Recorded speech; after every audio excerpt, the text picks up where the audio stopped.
arguably the biggest booth and the most sizable presence here is Samsung. What have you learned about Samsung the last couple of days? Well, Samsung loves to have big booths. But one thing we've really learned about Samsung is that they kind of don't seem like they want to be here in a sense. So Samsung, during the show, sent out an invitation for the Galaxy S4, which is their big phone, their big device.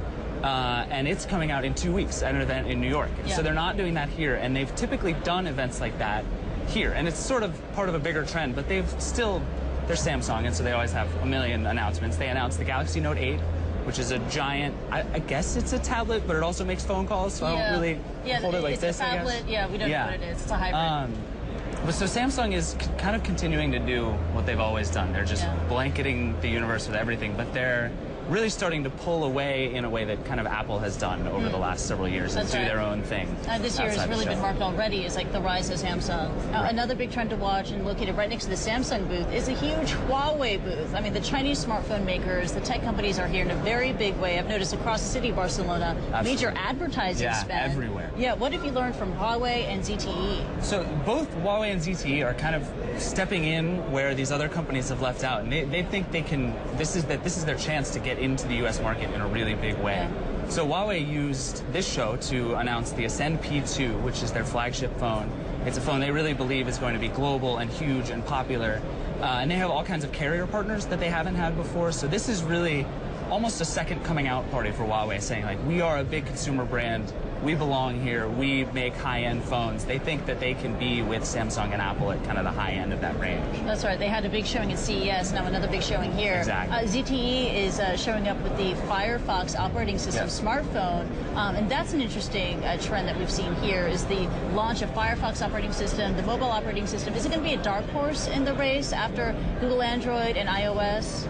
I think it could be. It's interesting how much support they've gotten so quickly. There are a number of manufacturers that are building Firefox phones. There's Alcatel and ZTE, and Sony is even being rumored to do it, and LG. So if they can get that much support this quickly, I think it really could be a big deal. And they're mostly targeting emerging markets and sort of smaller countries where there hasn't been as much cell phone penetration.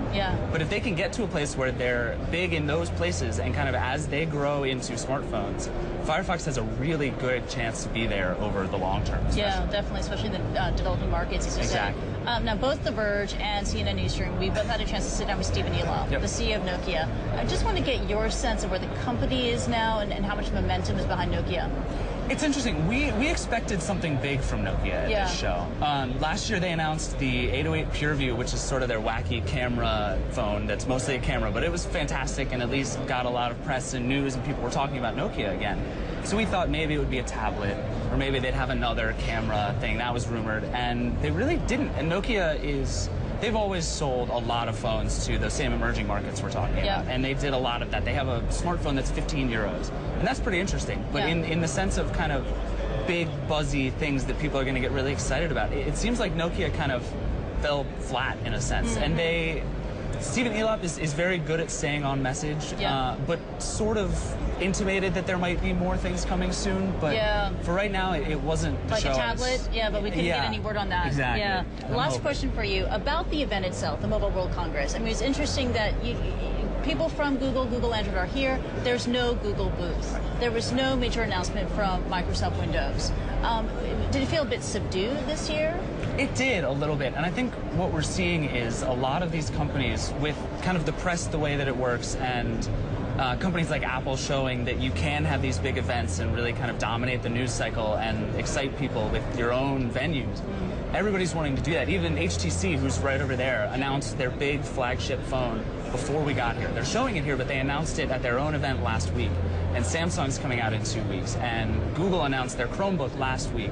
So there's a lot here, but it seems like a show like this, and even like CES, they're becoming traditional trade shows again, where it's industry people coming to get to know each other, and they make deals. There's a putting green upstairs just for making deals.